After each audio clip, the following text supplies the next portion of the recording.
কয়েনের combo card পরিচিতি নিয়ে আজকের যে 3টি কার্ড আমরা চয়েস করব তার জন্য প্রথমে চলে যেতে হবে মাইনিংয়ে আসার পর এরকম একটি ইন্টারফেস দেখবেন। এবার ডাউনে এসে অ্যাবাক্স ব্লকচেইনের উপরে একটি ক্লিক করবেন, তারপর গো বাটনে ক্লিক করবেন, তারপর থ্যাঙ্কস বাটনে ক্লিক করে আজকের প্রথম কার্ডটি পারচেস করে নেবেন। দ্বিতীয় কার্ডের জন্য আবার স্ক্রল করবেন।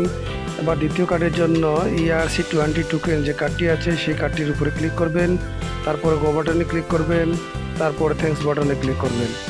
তারপর চলে যাবেন টার্মসে এসে আপনারা ডাউনে চলে আসবেন। ডাউনে এসে আপনারা ক্যাশ কার্ডটির উপরে একটি ক্লিক করবেন, তারপর আপনারা গো বাটনে ক্লিক করবেন, তারপর আপনারা থ্যাঙ্কস বাটনে ক্লিক করে আজকের তৃতীয় কার্ডটিও পারচেস করে নেবেন। সাথে সাথে আপনাদের অ্যাকাউন্টে 3,20,000 কয়েন অ্যাড হয়ে যাবে। প্রতিদিনের কম্বো কার্ড পরিচিতি পেতে হলে আমাদের ইউটিউব চ্যানেলটি সাবস্ক্রাইব করবেন এবং টেলিগ্রাম চ্যানেলে জয়েন হয়ে আমাদের সাথে থাকবেন। আজ